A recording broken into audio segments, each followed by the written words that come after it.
Got it. You got it. Mhm. Mine a little slow. All right, all right. Am I the right way? Yeah, Might have. nothing. Okay. We are live. I'll edit that first part out. Well, welcome, welcome. How are you? I'm good. How are you? And blessed. What time is it over there on the West Coast? It is 4:02 p.m. Okay, 7 o'clock over here. Thank you for coming on. So, what's your story podcast? Can we start off with what's your name and a little of what you do?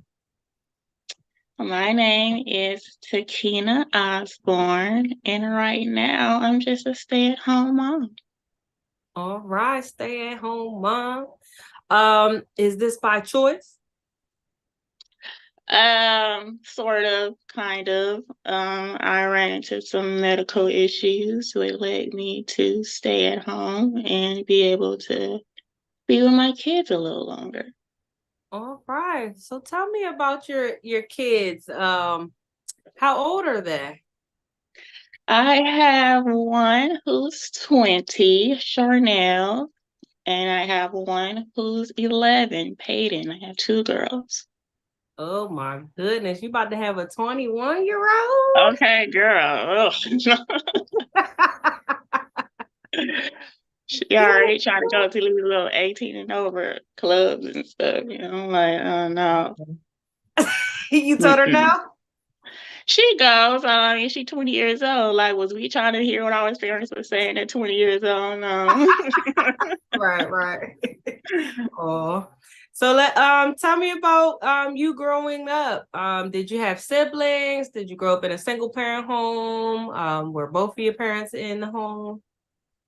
I grew up as a single parent home. My mother took care of me and my brother. My dad, he was around, but not a lot, more financially than you know, present. But yeah, he came and got us when he can, and yeah, he's more of a financial father. Okay. Were you and your brother tight or were y'all bickering the whole time? Yeah, we tight. Me and my brother is close. We Okay. bicker like siblings do, but Like we bicker too, yeah, but we tight. yeah, we tight, yeah. And then my father, he remarried, and then I have two more sisters and another brother. So in total I have two sisters and two brothers. All right. Sounds cool. So, Mhm. growing up, would you say that you grew up middle class, impoverished? Were you well off? Um, I would definitely say probably impoverished, between middle and impoverished. I like my mother, she never let us know that we was like, poor or whatever. But yeah, we definitely had like the food stamps and stuff like that. So yeah, Okay. Were you ever sent on the food stamp mission to go to the store? of course, yeah. Food stamp. So I asked that because I had a few guests on my show. They said they were scared to go to the grocery store with the food stamps. Was that you, or you were just like, here, it worked just like cash? Um, I think yeah, I kind of was because of my mom sent us. She kind of sent us to like the neighborhood store that was like on the corner and stuff. So you didn't want to run into like your neighborhood friends like paying for your stuff with food stamps and stuff. So you kind of look out, make sure ain't nobody there, and be like, "Damn, hurry up, take the money." So yeah. Mom, if you're watching this, she was upset when you sent her to the store. Okay. So if you were to give your younger self advice, what would that be? Um, it will probably be. Let's see. That's a great question. What would I tell my younger self? I I learned at an early age already not to, care about what other people think about you or your opinion, other people's opinions and stuff like that. But if I could probably have that at much younger than what I found out, then probably yeah, it would be that. Okay. Is there anything that you learned growing up that you instill in your children? Um, I think that's what it is. People go through, things and people are just mean to be mean. So you can't worry about what other people or think about you or what kids say. You have a loving family who cares about you. And, some people are just, they got, what's the word now? Trolls. And that's what's going to You happen. probably keep up better than me. Right. So yeah, don't live your life worrying about what other people think about you. Oh, I need to run back. We didn't tell the people where you're from. I'm from Oakland, California. Okay, and they call that the what? We call that the town. They call that the town. So I gotta tell y'all, me when I move to the Bay and I go to like a club or something, it's this daggone song that I cannot stand, and everybody's like, dum, dum, Oh dum, dum. Lord. When I tell y'all, I hated that song, but it did grow on me. What do you like about that darn song? And can you tell the people what it's called? What song are you talking about? Uh, uh, Mac Dre? Mac Dre? Feeling Yeah. myself? I'm in the building and I'm feeling myself. I'm feeling myself. I'm in the building and I'm feeling myself. Oh, yeah, that's the theme song. You know what I'm saying? That's the Bay theme song. So, Bay yeah. Area. So can you tell me when you first heard that song? How old were you, and how did it make you feel?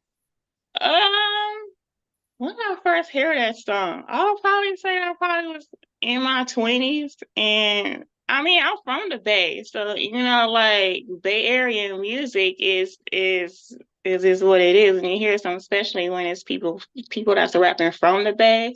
It's like you got Keep the Sneak, Three Times Crazy, and all that stuff. You Right. just feel at home. That's what it makes you feel like. Okay. And you are a cook. Yes. What, what's your favorite foods to cook? I like to cook comfort food. So my family likes to not make things like gumbos and stews and soups. So it's more stuff like that. Stews and soups and gumbo. Okay. And do you know like your family background, history, where your elders come from? Um, no, not too no, I don't. I know that a little bit probably about my grandmother and my grandfather. They came to California from Oklahoma. Okay. And then on that's on my father's side. Then my great grandmother, I believe her father was French Creole. So just a little bit, not a lot, no. Where she get her gumbo nest from? Yes. Got that All right. So Creole. what's your favorite dish to make? What's my favorite dish to make? I like to make lasagna. My family likes it. I make lasagna with some little Texas toast on the side, a nice salad. I'm easy. I'm gonna take all day like gumbo. Yeah. Okay. So, if you were to, well, how about this? What would you like your legacy to be? Um, that's a good question. What would I like my legacy to be? Um,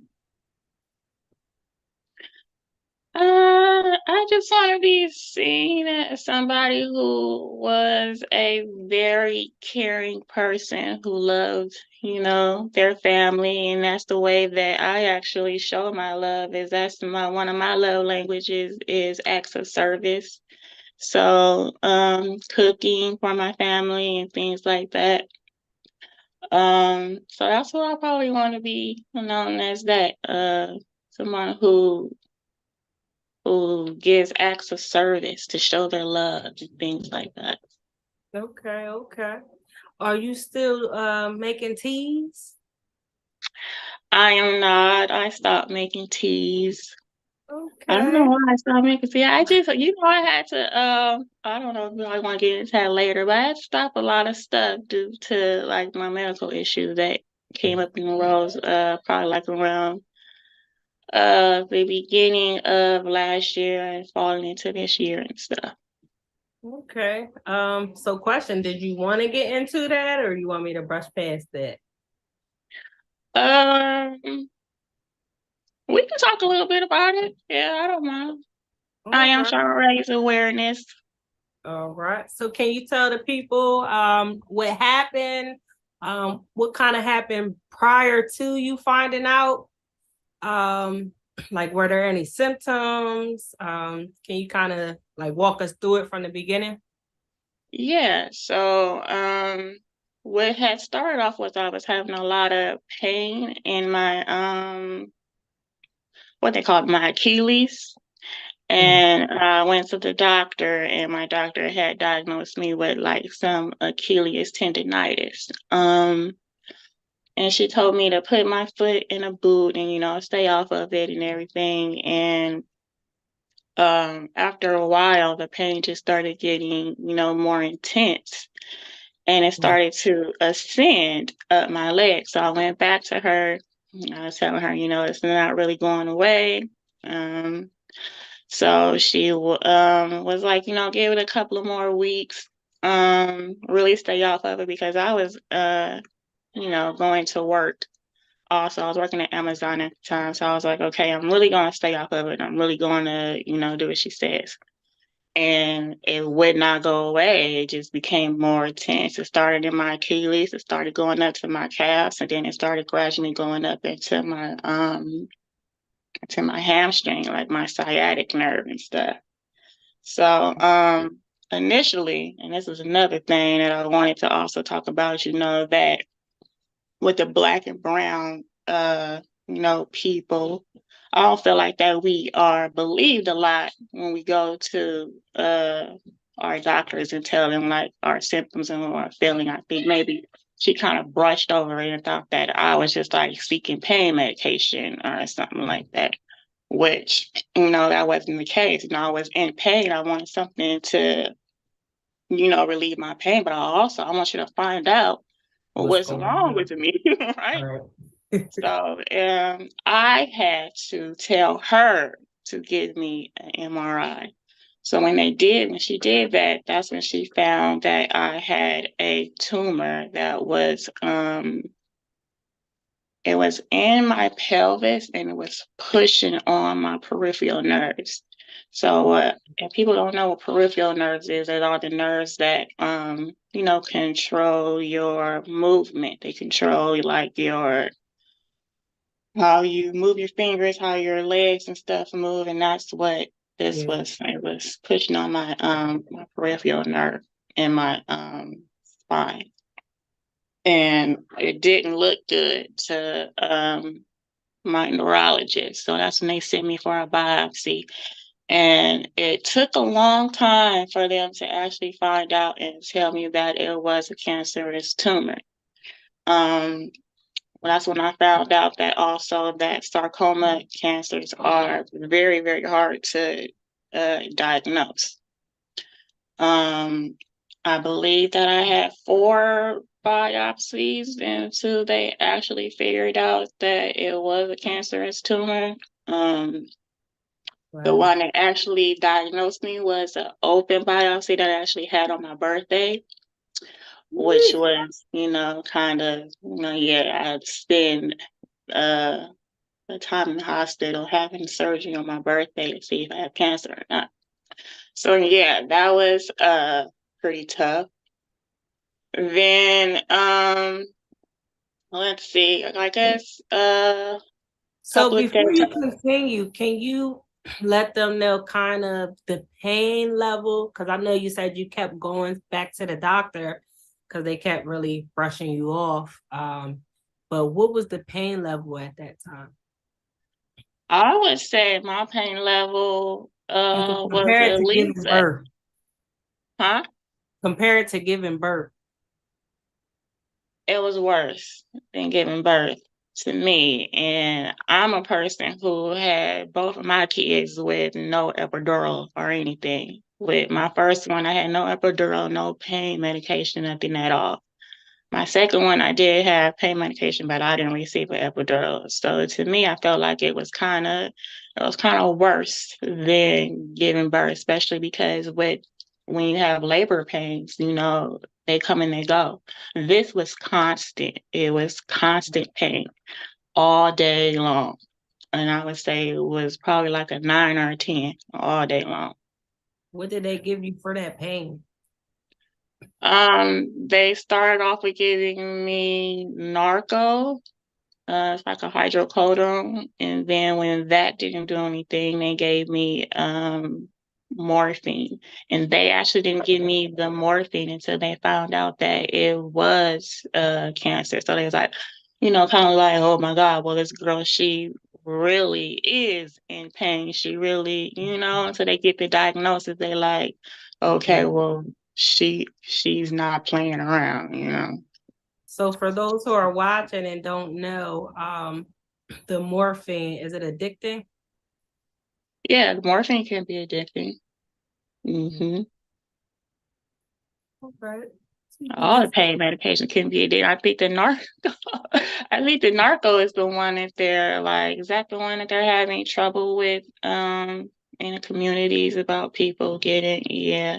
So I don't believe that morphine is as addictive as narco is, I guess, because they really don't prescribe it as much. I think that's the only thing they prescribe it is to like cancer patients and stuff.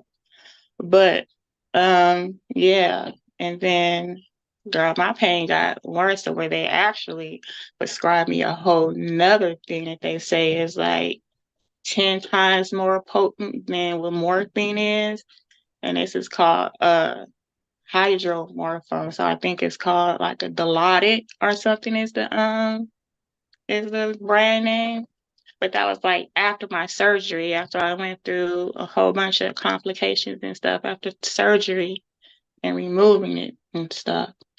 So would you say that that helped relieve the pain, or it just had you where you was pretty much sleeping, knocked out? Sleeping knocked out Yeah. pretty much. Yeah. Until they was gonna keep giving it to me. But, I was like, I don't, and I'm the one who's saying like I don't want this. Like this is giving me nothing but sleep and I don't want to be sleeping in bed all day with my kids and stuff around here. So let's knock this down and let's go back to the narco. So yeah. So is this curable what you have? Um, I don't know if they're saying that it's curable, but they can treat it with in the attempt to like cure it. I think cancers can become, they become curable once you go so long without having any reoccurrences and things like that. Okay. So yeah. And what type of cancer did they say it was? It's called sarcoma cancer. So sarcoma cancers is a type of cancer that affects soft tissue, bone, and nerves. And Okay. they also call it like the forgotten cancer because it's not, too much studied on. A lot of people don't know about sarcoma cancer. It's not wide known like breast cancer or prostate cancer and Okay. yeah. Okay. So what's your next steps with that? So probably next week or sometime very soon, I'll be going through radiation. I think I'll be doing 3 rounds of radiation. Then after radiation, it will be 4 to 6 rounds of chemotherapy. And then after that, if it responds and tumor shrink, I'll be going through another surgery. All right. So are you prepared for that? Like when I'm talking to you, it sounds like you're like mentally prepared for it, kind of, or you trying to just get through it? Um, when you get stuff like this type of diagnosis, I mean, I've kind of been dealing with it for a while now. So I did like prepare myself for what is going on. But, you have to, with me, I just got into my faith and my religion. You have to take stuff one day at a time. I can't worry about what's going to happen tomorrow. I can't think about what's going to happen the day after that. I have to live in the moment, live for today. And that's basically what I do. All right. So if there's any advice on someone who may have similar symptoms as you and are afraid to go to the hospital and get checked on, what would you say to them? I would say don't delay going to the doctor and getting checked out. I mean, I feel like if there's any types of pain that you feel is not something that you have experienced or something. I mean, I think we know when something is wrong with our bodies and, we feel types of pain. So it's like, this is not right. I feel like that I'm saying, go get that checked. Like, get it checked immediately ASAP because like they say, the earlier that they find out what's wrong with you, the better your chances are. So don't Okay. delay going to the doctor. Good, good. So while you're stay-at-home mom right now, are there any things that you're doing to keep yourself occupied? Um, I I'm trying to learn how to crochet. Okay. So I've been trying to do that. Um, and so my daughter, she's homeschooled, so that takes up a lot of my time too, homeschooling my daughter. Mhm. Um, and basically, that's it. Homeschooling her, cooking still. Um, doctor's appointments, they still take up a lot of your day. Um, And yeah, I want to learn how to crochet. I want to make me just a big old blanket. Hopefully, I doubt if I could make one by the time that I What you go through gonna my YouTube chemo it or you treatment. reading books? YouTube, girl, I'm trying to figure out. I know I made a chain, but I can't figure out what's the next step from that. Better I'm pause learning and though. press and rewind and pause. Right, yeah. Uh-huh. Like a 3-minute video turned to 3 hours. So, Yeah. right. All right, all right.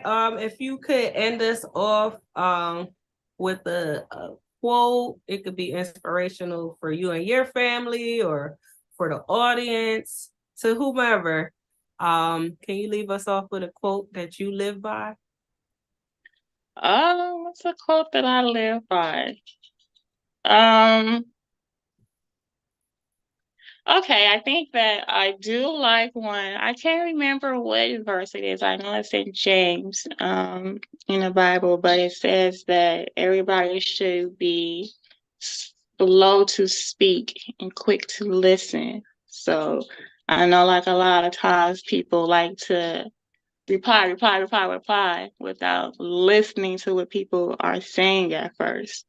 So Right, I would say that. I would say like just listen, understand, and then speak. That's my big thing is communication. A lot of people don't know how to communicate. They like to let stuff go one ear and out the other, and you're not listening to what I'm trying to say. And that's how you get misunderstandings and stuff like that. So yeah.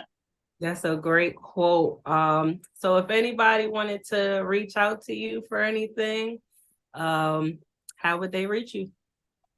I am sharing my journey on my Instagram page, so it's that what is it? I guess you could put it in the description thing, right? Chef TC. Um, I'll be sharing my journey. I already got some things up there already, so you can watch that and you can message me.